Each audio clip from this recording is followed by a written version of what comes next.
Hey guys, welcome to episode 80 of the Travel Like a Boss podcast. I'm here with two good friends of mine here in Chiang Mai, Nick and Robbie. How you guys doing? Pretty good, man. Yeah. Pretty good. How you doing? Yeah, not bad. So Nick's from the UK and Robbie's from San Diego. They are affiliate marketing ninjas, stacking that cash here in Chiang Mai. So it's nice to have them on the show so I can pick their brain a bit. But first, what were you doing in a past life before you came to Chiang Mai? So before I came to Chiang Mai, I was traveling. I was backpacking for about a year and a half before I kind of settled here. But yeah, in a previous life, I was working for an investment bank in London, just doing technology stuff, all different sorts of things. But I was stuck in that for 5 years, so it's definitely a big change. Do you miss it?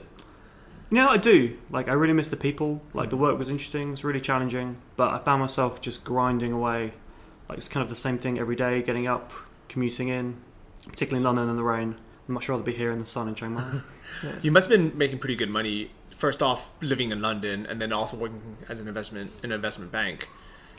How was that to give up to move out here and kind of bootstrap again? You know, it was tricky, particularly because I had a mortgage and all sorts of kind of big monthly direct debits coming out of my account. Mm-hmm. So, to kind of quit that and walk away was tough. Like financially, trying to make it work.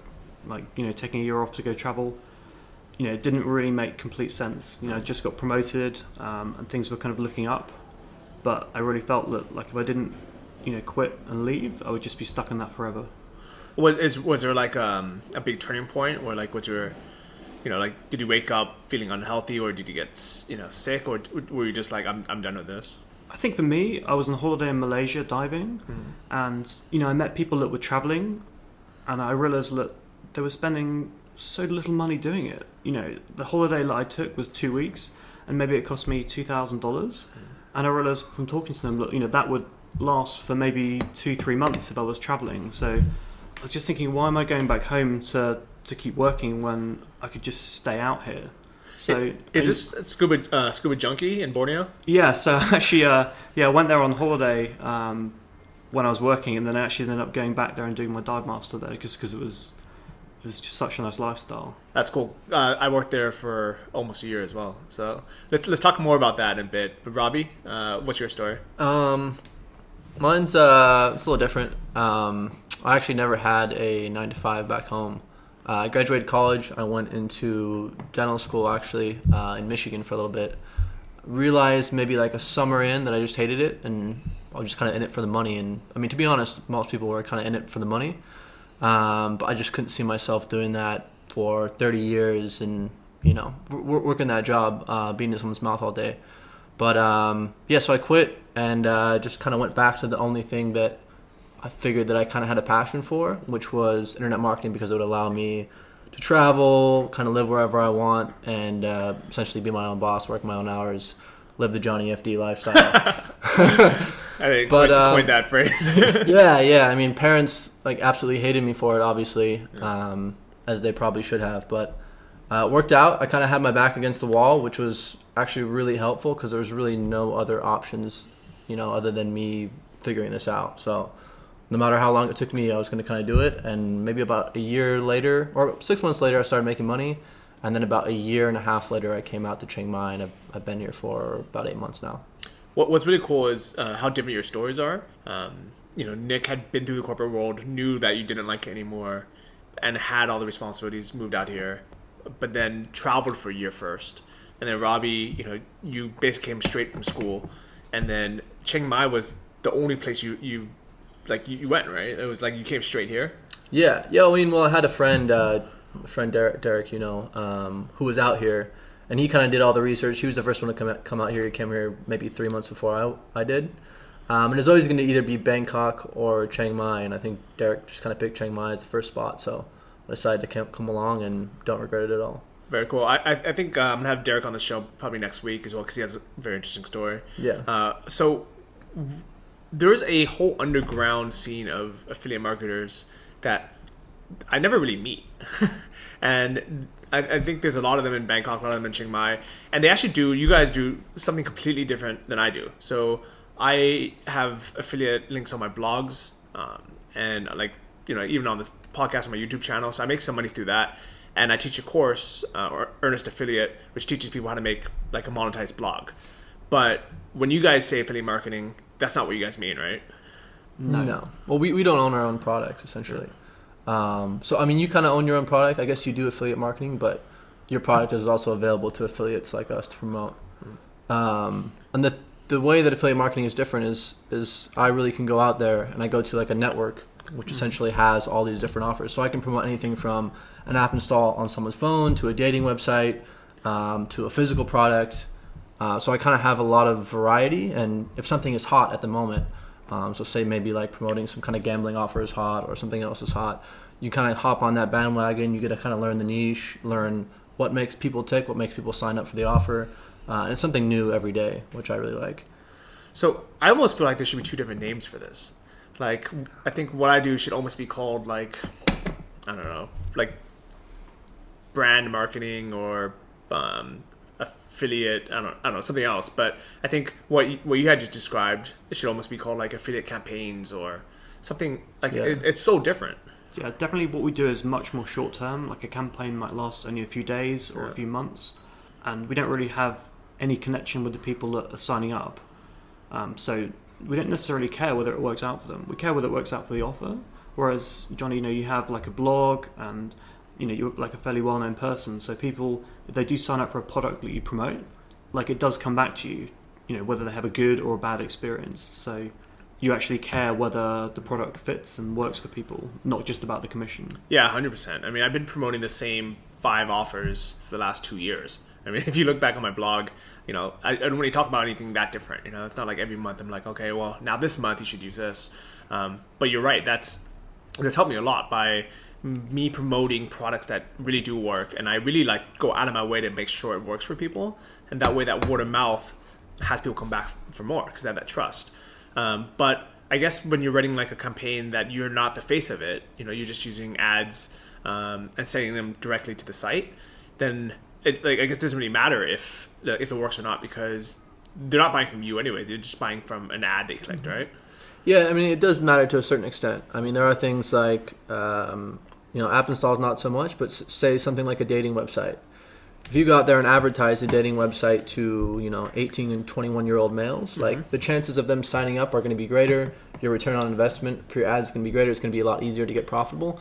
But the offer owner who owns that dating website is going to come back to you and say, hey, these leads aren't backing out for us. Because obviously males 18 to 21, they're just looking for a quick lay. They're not trying to pay money, as opposed to if you advertise 35 plus, 45 plus males, they're more established, they have more money, and they're going to like that quality of lead a little bit more.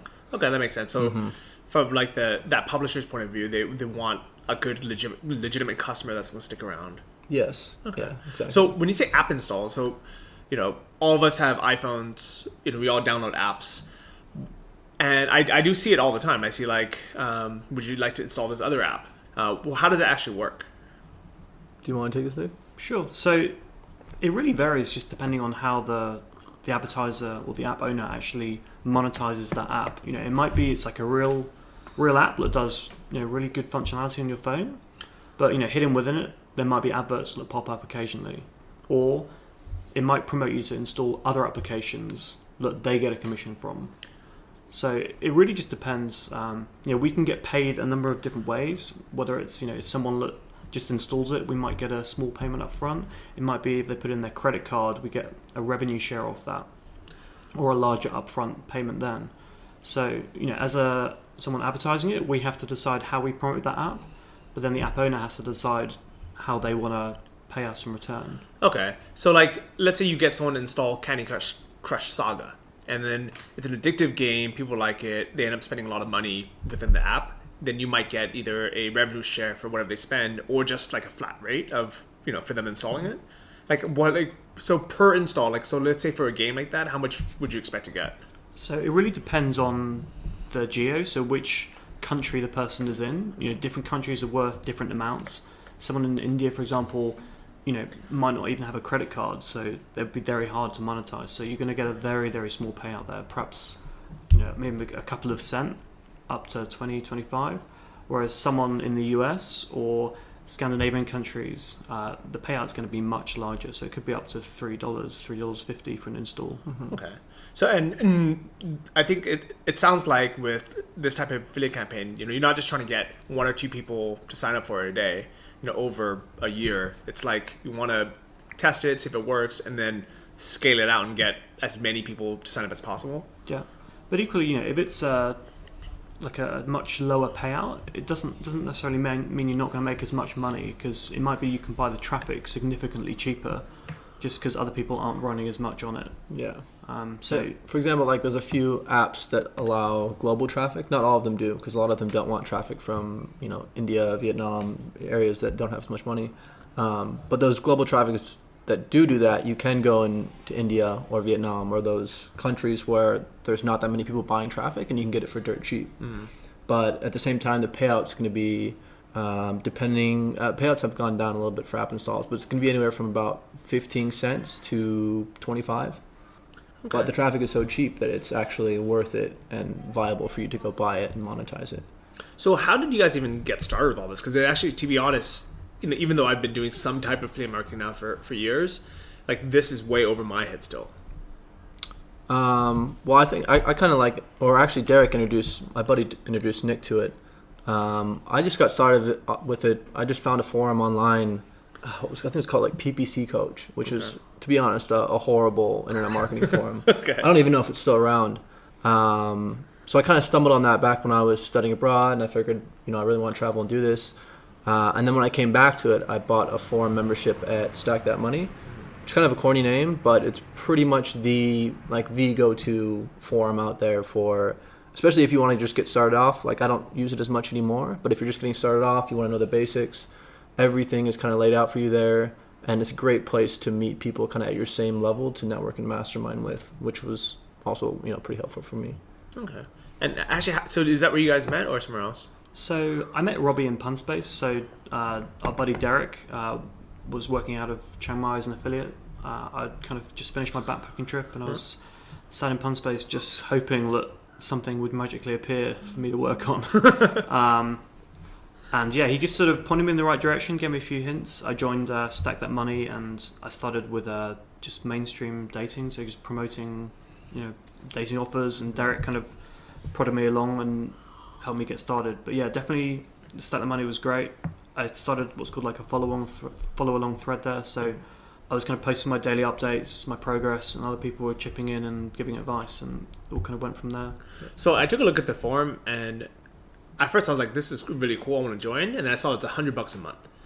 And for, I guess, like if I was serious about doing it now, I would easily sign up, especially because I know you guys do well with it. But just when you first stumbled on it, were you like, that's insane, why would I pay $100 a month for a forum membership?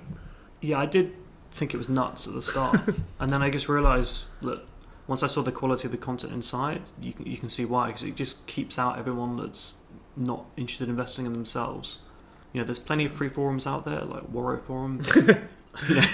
But I just found with SCM, you're in a community of like-minded people that are really committed to success, and they actually do put the money into a lot of good things. Like we went to a huge conference in London that they put on that was completely free. Something like that would have cost thousands to go to normally. But yeah, it was a complete open bar for 3 or 4 nights, days of conferences and talks, and I really got a lot of value out of that. Yes. I do believe in that paywall being a good thing, because so out of all the forums that I'm part of, so I'm part of a couple random Facebook groups. I'm on Reddit, and I have my forum on Earnest Affiliate, and I'm a member of Anton's forums, which is part of his course, and I have an account with Warrior Forum. And 100% you're right, where the ones that are completely free, like Warrior Forum or ones like that, are terrible. Like the worst quality info in the world. And it's not even that it's just like not good info. It's actually info that'll almost hold you back. Because I almost feel like the people that either don't want to pay for these things or hang out there, it's something about it where it's 100% that crabs in a barrel syndrome, where everyone's kind of holding each other back. Mm-hmm. They just like to sign up, look at the posts, and kind of feel and think that they can do it without actually taking any action. Versus like STM, you pay $99 a month, you're definitely going to be there taking action, buying traffic. And those are the kind of people, you want to surround yourself with. Yeah, and that's how I feel about all the other paid forums I'm part of as well, where the quality of people is just, I mean, it's not even the people itself, it's just the mindset they're currently in. Because the same people that are on Warrior Forum today, 2 years from now, when they're, if they're doing something, like a real business, they might be, awesome people, but where they are in their internet career right now, where they're not willing to pay, for a forum, usually it's not the best quality. Yeah. And Nick and I were kind of talking about this morning. Just something I've noticed from being on the forum for maybe almost 2 years now is that it is exactly what you said with the mindset. I've seen so many people come in, they kind of do a follow along and you get a feel for how smart they are, what kind of job they had in the past. And majority of the time, I know guys who didn't even graduate high school who are making absolutely like ridiculous amounts of money, millions a year. And then I know guys who, worked in an internet marketing company or just had the perfect job to kind of set themselves up and transition into it. And they just didn't have the right mindset, And it's almost like people who are smart, they almost want a little bit more of security. And when they fail, they just think, oh, I can just go back to a 9-to-5. I'm smart. I can go get good money. As opposed to the people who are maybe not as bright, don't have the kind of resume to get a good job. This is kind of like their one way to kind of make it out. Because that's what it's all about. Everyone's going to fail for a long period of time. And it's just a matter of, can you keep taking action, keep learning from your failures and moving forward. And that's it. Like you don't need to be too bright. It definitely helps, but I mean, it's just kind of what I've noticed from being a part of the forum for so long. Yeah, I can see that. And like, so for me, I think my whole life I would have failed at any kind of internet business. And the only reason why I succeeded 2 years ago is because I really had my back against the wall. I think if I had a job to go back to, or if I was still young, I would have just, pissed around for a while and then went back. But I think it was because I was 32 and I was broke and I didn't want to go back to a job. And I didn't even want to teach scuba diving anymore, even though I loved it before. And I didn't want to do Muay Thai anymore because my body was destroyed. I think I was like, okay, I really need to make this work this time. So this time I'm not going to have any excuses. I'm just going to do what's required. Yeah, that's really helpful. It's really helpful. Yeah, I mean, I think Nick was kind of in the same situation. I think most people I see that do well do kind of have a story like that. Yeah. There's a guy that could have tons of money, used to work at, write software for some company making a few $100,000 a year. But then there's that guy who's, maybe working a shitty waiter job, sleeping on his friend's couch to save money and putting it on all his campaigns, and he just kind of eats, sleeps, and breathes it. Those are the kind of guys that succeed, as opposed to the guys who are even maybe a little bit brighter and have more money. Yeah, I think definitely with affiliate marketing, it's all about taking action. We see a lot of people that are really smart and they just try and overanalyze everything, and spend a lot of time doing things in spreadsheets, but not actually launching campaigns and testing things. And I think people that are desperate, they're the ones that make it, just because they're there working all of the time, actually putting things up and making things run. Yeah. But some people like to just kind of hide on the forum and read things instead of actually doing things. It's a delicate balance because there is a certain amount of research that needs to be done, but at the same time, 99% of the people you talk to do way too much research because they think, okay, this is my last $1,000, this is all I have to research everything possible so I can be 100% ready. But in reality, that's not how it should be done. You should kind of just jump in feet first, because action and failure is always going to be the best teacher. Like, no matter how much you read or how much you know in theory, actually doing it and failing is going to teach you 100 times more than anything that you would learn on Stack That Money, for example. Yeah, I think that applies to every different industry, because someone emailed me yesterday saying that he wanted to meet my buddy Chris, who was on the podcast a few episodes ago, who's a master at spreadsheets, at Excel. And that's what he used to do for his work. So with his dropshipping stores, he has these CSV files, which are, these Excel files with thousands of products. And he knows how to make like macros and, all these complicated things to make them perfect. So when he uploads it to Shopify, his products are perfect. Then he starts selling. And there's a guy who is also part of Anton's course. He emailed saying, hey, can Chris help us out with it? And I was like, yeah, no worries. I sent him the email, forwarded the email. And Chris explained to me, he's like, look, these guys there's like 4 of them in a mastermind, and they're approved by suppliers, but they're like overcomplicating it. they're trying to learn how to create these crazy program macros to upload these products, when in reality they should just get started. Like they should just do something. And he's like, I don't know what to tell them, because I don't want to spend 8 hours teaching them something that they don't need to know today. And for me, I still don't know how to do these complicated Excel spreadsheet things. I just upload each product manually. And yeah, sure, it takes me a lot longer. But I think, just taking that action is so much better than, trying to do it perfectly in the beginning. Yeah. Finish is better than perfect. Always. Yeah. Always. So with these campaigns, like when you started out, so Robbie said it took you about 6 months to start making profit from it. What were those 6 months like? I mean, to be honest, it was pretty stressful. I knew that I knew nothing, and I think that was kind of good. A lot of guys kind of come in and think that they're so smart and they're just going to figure it out really quickly. So I just kind of built from the ground up, tried to learn from every single campaign I launched. Maybe 2 months in or 3 months in, I had my first day where I made $50. Oh, nice. And once you kind of get that, it's almost kind of validated. You're like, I know this is real. I know I can do it, and it's just a matter of time before I get to the next level. And how did that feel when you made that first $50 day?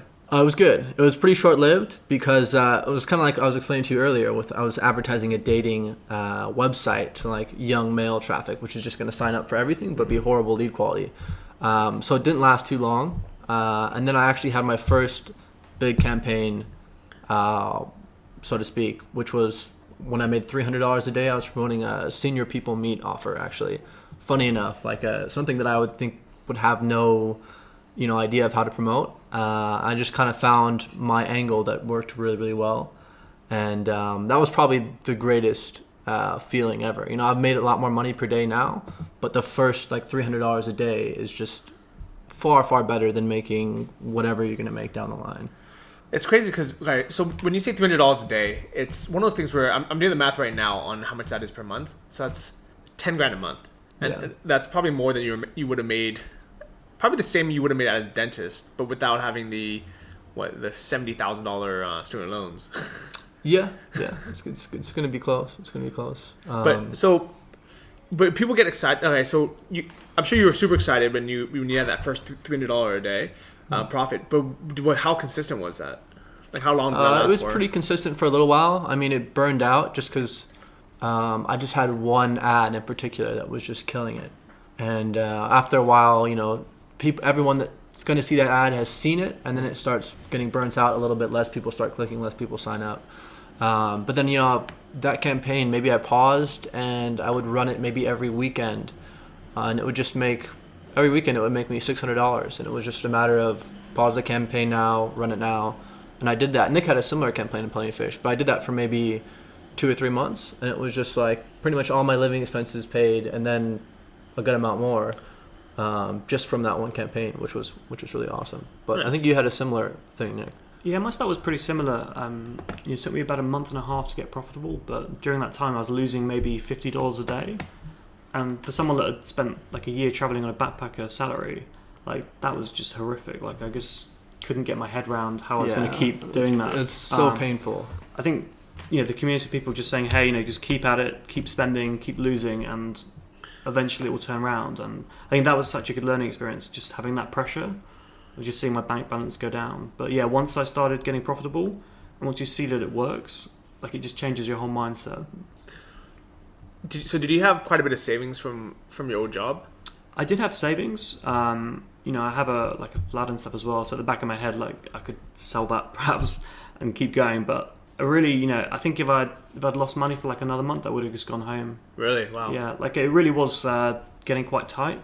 And you have to kind of justify it to yourself and to your parents and your friends who are asking, hey, when are you coming back? When are you going to start working? Seriously, you were going to go home? I had no idea. Yeah, I mean, I had headhunters calling me. I had jobs lined up, and yeah, just when when it started working out, you kind of have a bit more faith. Yeah. I think that first $100 that you get, you're like, this is going to work. I could see the light at the end of the tunnel. Yeah, I think particularly my first winning campaign, it was making at its peak $800 a day, and when I was living off $450 in Chiang Mai, I didn't even have data, I didn't have a scooter. I met you during that time. Yeah, like I was working just crazy hours, just trying to make ends meet. And it's always the first one in and last one out of Pun Space. yeah, I think I worked pretty much like 4 months without taking a day off. Like it was. I specifically remember that because I was sitting there next to you. Yeah. And I had no idea that you had the financial background. I just thought you were just another backpacker, because you were just wearing your scuba diving T-shirt. You lived in the same apartment I did, which was $200 a month. And now, let's fast forward. How long ago was that? 10 months ago. 10 months ago, still here in Chiang Mai. Where are we sitting now? We're in a 2-bedroom executive suite at Canterbury. Yeah, so this is a penthouse at a 4-star hotel in Chiang Mai. Yeah. Where it's huge. All I can say, really, Johnny, life changes quick, man. Right? Yeah, it does. Just to pitch your book. I appreciate that. No, but it's very true. Like, especially when you're out here and you're surrounded by the right people, like, things can happen. Things can feel so shitty one day, and then the next day it could just be... I mean, it's just the nature of internet business as well. So when something really blows up for you, it can really, really blow up, which is awesome. I love it. Yeah. But I almost feel like it's like... You ever seen those rapper memes where they'll say like, this guy's overnight success was 6 years in the making, and I really believe that too. Where even though it seems like, with all 3 of our stories, like overnight, we started making money online and now we're living a good life. Really, in reality, it took months, if not years, before that to get the right mindset, to meet the right people, to learn the most basic internet skills, and it's. Like, the stuff you're doing is a lot more technical than the stuff I do. But even the time I wasted chatting on AOL, made my typing skills better. The time and energy I spent trying to figure out how to install, Warcraft on through floppy disks on a, old IBM computer with no CD-ROM drive and no sound card. That's helped me now as well. Yeah. Yeah, and I mean, you're never going to be good at everything as well. Like, for me, like I've been doing affiliate marketing for a little bit longer, so I know a little bit more of the creative side than Nick, just because I've ran more campaigns. But then at the same time, Nick is a lot, coming from a software background investment bank, is a lot more technical than I am. So if I have a question, like, Nick, how do I set this up on my server? Like, how do I change this code? Nick's probably going to know. And if Nick needs any kind of creative help, he's pretty much close to my level now, but can always ask me, and it works out really well to kind of pair with somebody that is good at the things that you aren't. How did you guys end up partnering up? So Robbie gave me a campaign to run, and I kind of scaled it fairly well, and I think we kind of saw a new opportunity for a new traffic vertical that was somewhat untapped, and I think our skill sets were kind of quite complementary for it.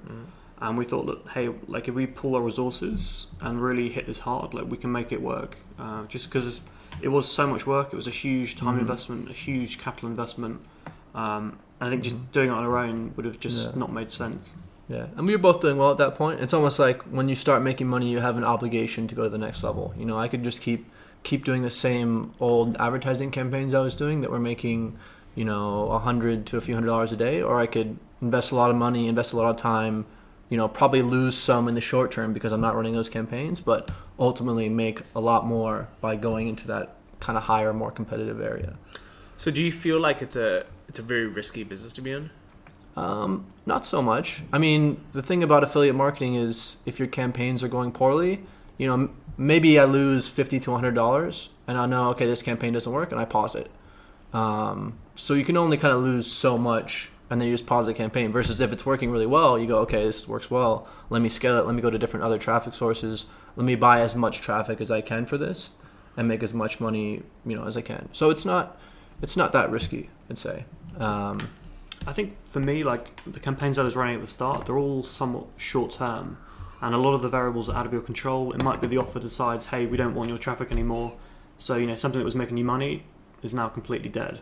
So I think I've realized that it's kind of peaks and troughs. Like, some days you'll make a lot of money, some days you'll lose, and you've just got to keep a war chest to the side just to kind of tide you over in the kind of the slow times. I kind of liken it to a lot of people to day trading, which is obviously dissimilar in a lot of ways, but it's similar in the event that I don't have any long-term assets. I kind of have these short-term campaigns that I milk and then they die, and then I have to find something new, which is, you know, similar to a day trader just trading stocks on that day or on that week, and then that ends, and they have to find something new at all times. I don't have any long-term assets like you have your drop shipping store, Johnny, or your own products, which is, you know, not great, but like you can still make so much money with affiliate marketing that it's worth it.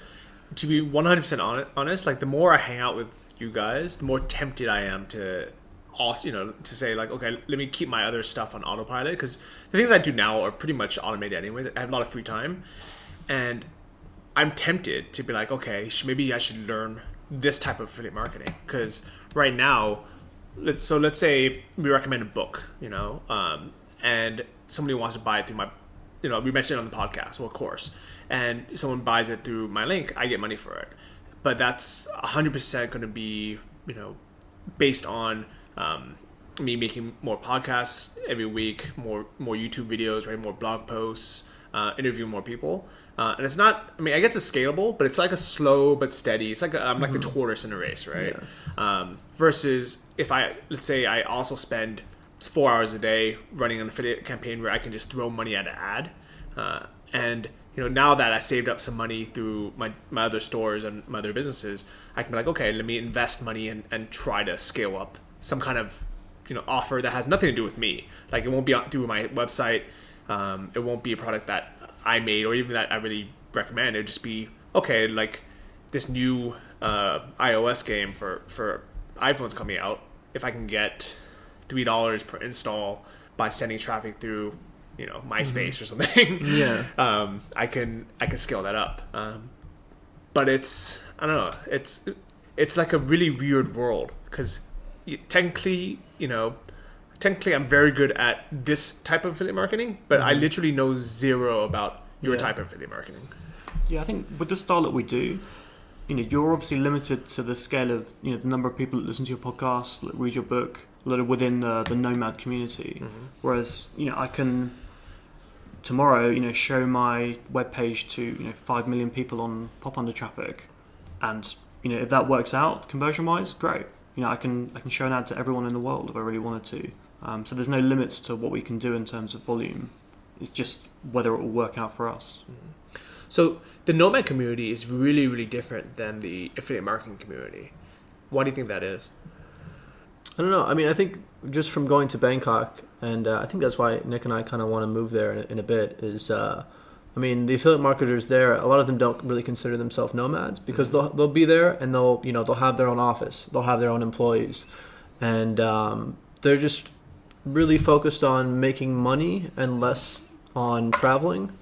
And yeah, I guess they're a little bit more, I don't know if I want to say established, but they kind of have their heels in the ground in a city. Yeah, it's definitely not a passive industry to be in. Like, I have to be in the office most days, you know, tweaking things just to keep it moving. Yeah. What would happen if you just decided to take 3 months off?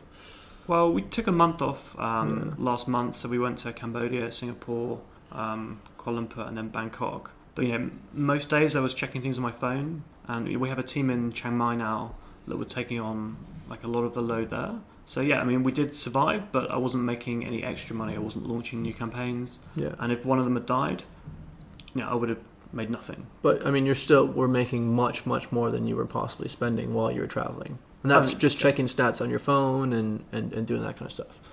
If you have a few long-term campaigns, those are really valuable, just because you can sit on them. And, you know, I travel for, I don't know, a month or whatever, and I come back and the campaign is still making the same amount of money it was per day as when I left, which is nice. But those are much harder to find, and you gotta really know what you're doing. So, yeah, it was definitely a nice feeling, you know, going to the same backpacking spots that I went to before, but with money this time. With money, yeah. I mean, definitely Singapore was just astonishingly expensive, but it was bearable. Just you couldn't even go there if you didn't have money. You would just I think we got a meal at some somewhat nice restaurant. It was like $60-$70 a piece, but that was like the average if you go to any of those restaurants in that area.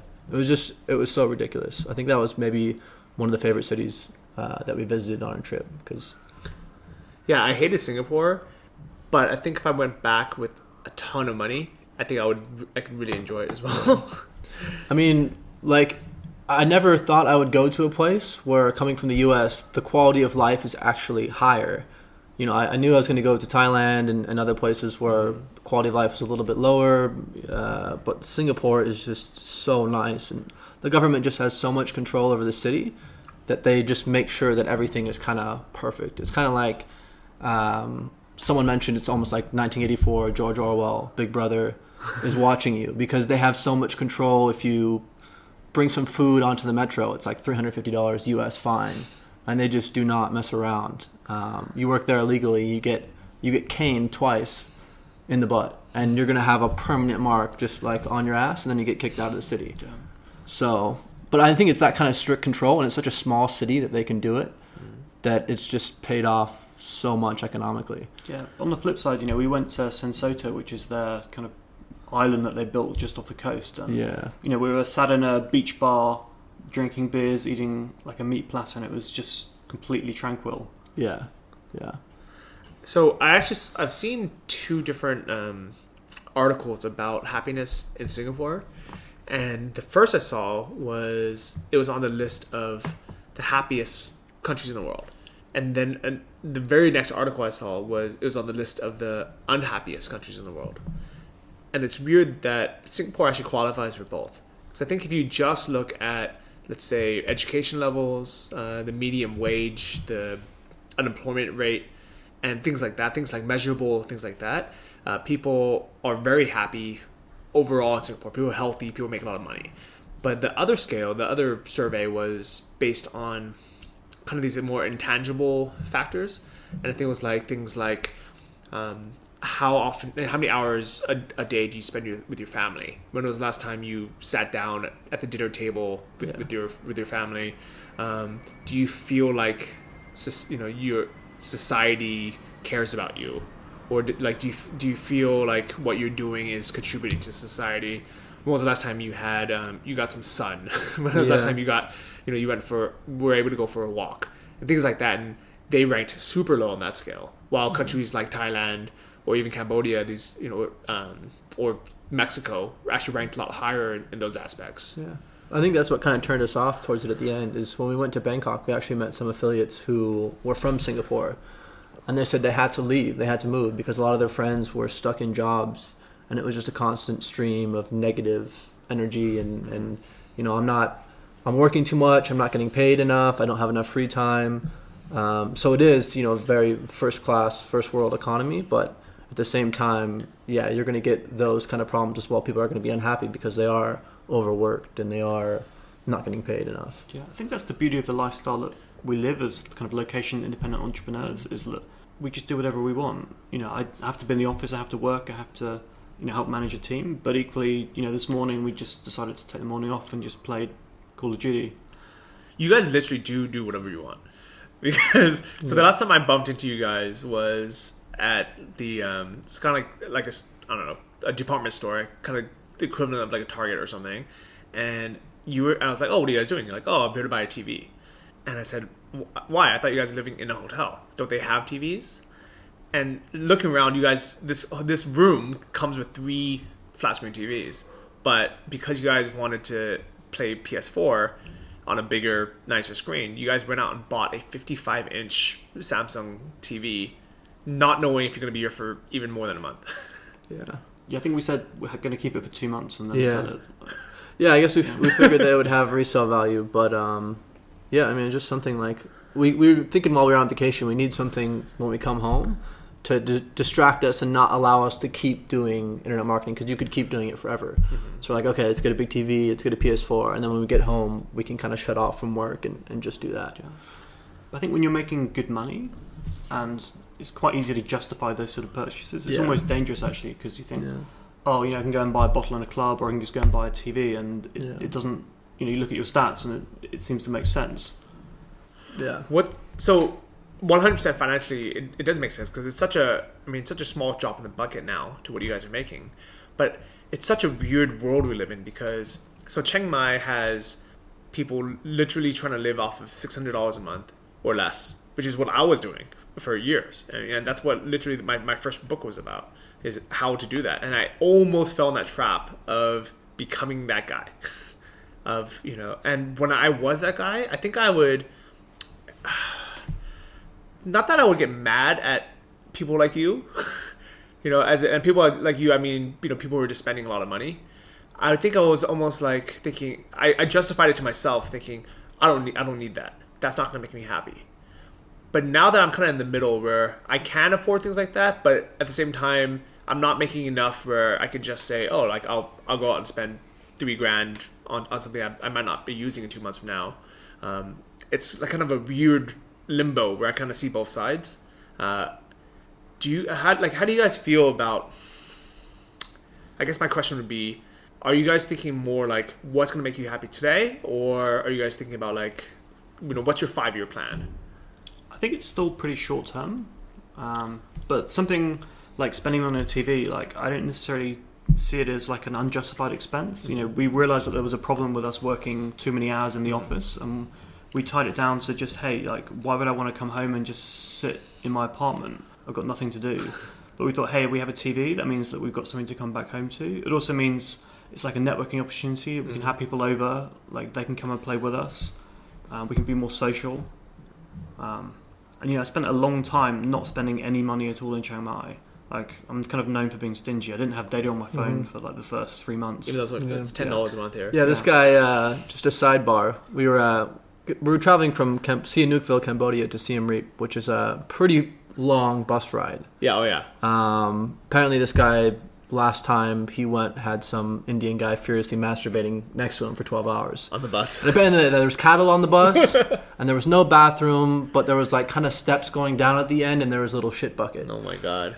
And this guy is like, yeah, like let's not take the flight, which is 1 hour. We're gonna get there. We're gonna feel refreshed. Let's take the 12-hour night bus where we're not gonna sleep. There's gonna be livestock next to us.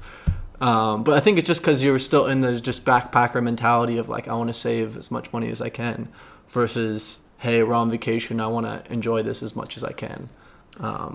What's funny is I used to always take the night, like, so I never liked buses. I would do it just because it was cheaper. And I figured I would justify it saying, well, it saves me 1 night on accommodation because I got to sleep anyways, right? But you're 100% right, where when I show up the next day, I'm groggy, I'm tired, my body aches. And before, when I had way more time than money, I was like, oh, whatever, it's fine, I'm young. But now, if the option between even a 6-hour bus, definitely 8 or, if it's 8 or 10 or 12, versus a 1-hour flight, I'll always take the flight now.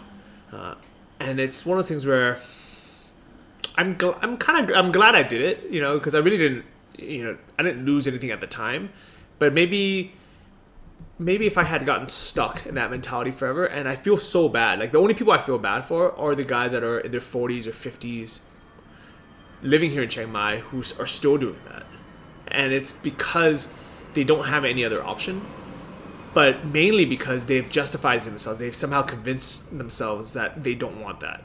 And I really cannot believe that, like, anybody would prefer the 12-hour bus over a 1-hour flight, especially every single time. Yeah, I mean, I took the night bus from Chiang Mai to Bangkok one time, and I was at the top bunk. And I remember Nick saying, like, oh, it's going to be okay, it's going to be okay. And the bus, or not the bus, sorry, the train. I remember the train was just so old that literally every time you try to go to sleep, you would just get vaulted maybe half an inch into the air. Mm-hmm. So unless you're just going to be out like a rock, like I'm just like 12 hours of like me getting airborne on this train, there's absolutely no way I was going to sleep, and I was just exhausted the next day. So point being, definitely agree with you on that. And the other thing about like the TV and the PS4, so first off, I'm really happy you guys bought it because I can come over and play. Yeah. But second, who says we're gonna let you come over and play? But the other thing is, so like I haven't bought a new TV or PS4, but we have bought things like we bought a juicer, we bought an ice cream maker, and these are things that we didn't need to spend the money on, and we're not going to keep long term. We're not going to travel with it. But the reason why we bought it is because I figured if I was back in the US, I would buy those things for my apartment because I'd want it, it'd be good for my health or my lifestyle. And when I'm out here in Chiang Mai, I don't want to ever feel like I'm missing out on what my life would have been if I was home. And I feel like buying the PS4 is kind of like that, where if you were living back in London, or in San Diego, you would probably have one. Yeah, I think we consider ourselves like professionals running a business, and I think maybe my mindset's changed. But like, if I want something, like why shouldn't I have it? Like I work really hard, and I think sometimes living in Chiang Mai, I started off living so cheaply, and I think it's not necessarily a good way to live if you're trying to run a proper business. Yeah. Because you make so many compromises, to save money. Living in a $150 apartment. Look, now I look back and I just think, I had so many bad nights sleep on this bed that I put up with, but because it was cheap, I just thought, hey, it's fine. Hey, and if you have money, you need to invest in yourself because your time is worth more. You know what I mean? Maybe back then your time was worth nothing per hour, or $5 per hour, but now it's worth so much more that you being rested and you being ready to go, your head is in the right space, is worth so much more to you than it was before. I definitely agree with that, and that's why my goal for this year, or just kind of like my major goal, is to be able to make enough money where anytime I fly over 6 hours, like a short flight I don't really care because I'm just sitting there reading a book anyways, but any flight that's over 6 hours, I want to be able to fly business class because I know when I get there I'm gonna feel better. Like let's say I'm going to go somewhere for either a seminar or a conference. I want to get there and be mentally prepared to learn from it. You're spending a lot of money to go there. You want to enjoy it. Or even if I'm flying back to the US to see family, I don't want to spend the first 3 days groggy and tired, and not enjoy my time with my family. If I can fly business class back to the US, which is going to be very expensive, but that's my goal because I know I'm going to feel so much better. I'm like right when I get off the plane, I'm going to feel refreshed. I'm going to be able to spend quality time with my family. So I definitely agree that it's worth investing in yourself. And, other things like, so my other goal would be right when I land in the US, I want to be able to get a massage. Even though it's $100 an hour there, which it's a lot of money, but man, like if you've been sitting on the plane, for 12 hours, it's good for your body, and this is why, this is my motivation to make more money. Like what are some of yours? I don't know. I think for me personally, Nick knows I do this. I always say, once I get to this next hurdle that I'll set, maybe it'll be I'm mastering like a new traffic source, or I'm tackling an offer or something. I always have some kind of big goal in mind for myself, and that always keeps me motivated. Because I think after you kind of make it over the initial hurdle of, okay, I've kind of quote unquote made it in internet marketing, and I'm making enough money to live comfortably or however I want, you need to keep having extra goals to motivate yourself, and you need to reward yourself once you kind of get to those goals, or else it's going to be very difficult to keep going and stay motivated. What are some of these small goals that you've had? I think, well, for me personally, like I really enjoyed Bangkok. There's a lot of great affiliates out there, and I really want to move there. So I've kind of told myself, once I get this next traffic source or offer going, and I'm making, great money for it, great money with it, then that'll kind of allow me to move, and I'm just gonna go and have a great time with all my friends that are over there. But it can just be something small like that, but it just needs to be something. Yeah, I think the small goals have really helped us. Every Sunday we try and do something fun. Whether it's something like small, like playing golf, or something a bit more extravagant, like going ATV racing.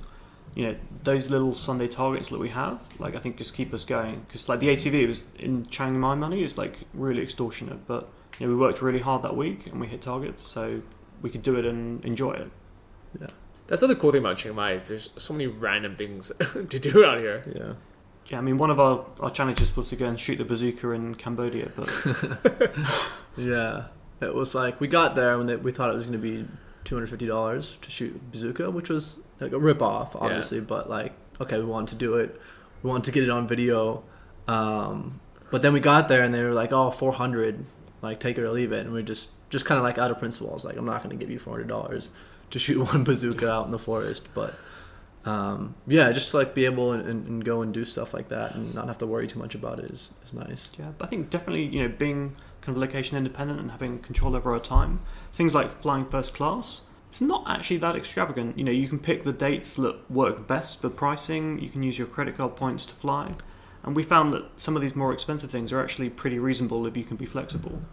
Yeah, that definitely makes sense, because if you can only fly 3 days before Christmas and you have to come back before you start work on the next Monday, it's going to be expensive. Yeah, it's also a business expense as well. Yeah. So, you can write it off against tax, and it really does make sense in some situations. Yeah. I like it. I like it a lot. Yeah. And so, kind of give people an idea of like the like income ranges of the top affiliate marketers. So it's crazy because so like with my type of affiliate marketing, I know there's some people that do make a lot more money. So like guys like Pat Flynn, he has a book called Let Go, and he has a blog and a podcast, and he basically does very similar stuff to me. You know, he doesn't, you know, he's more of a founding man. I think he's based in the US. But he has a podcast, he has a book, he has a blog, and he makes, I don't know, like $50,000 a month through promoting Bluehost, which is a website hosting company. So if you wanted to make like a WordPress blog, that's the company he recommends, and he makes $50,000 a month for promoting it, which sounds kind of insane, you know. But I would say for most people doing what I do, and most people in my course, like a target for them would be, you know, in the first couple months to be able to make like $200 a month just in passive income, where they're like, oh, okay, this works. You know, I have a side job. You know, I can actually get paid for making a blog or making these videos that I want to make anyways. And then the goal would be, you know, within like 6 months to be able to make $1,000 or $2,000 and be able to live in a place like Chiang Mai where it's, you know, reasonably cheap. They can start traveling around and say, okay, now I have an income from blogging. But with these campaign guys, you know, the guys you're talking about in Bangkok or some of the higher end guys in Chiang Mai, what are they making?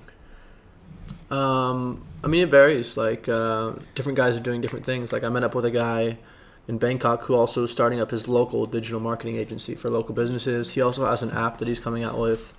But just straight affiliate marketer guys, it's hard because a lot of the guys that are making the most money also don't talk about it. I mean, there's a few that do, but I'd say it ranges. I mean, the people that are making the most, like I'd say maybe the top 5% would make probably over $50,000 a month. And then there's plenty of guys that make, anywhere from like 1, 2, 3 million a year, for sure. Those are like the guys that have been doing it for, 6 to 10 years, have been in the industry since it kind of started, and have great connections and are just in a great position to scale all the campaigns they have that are winners. So top end guys are making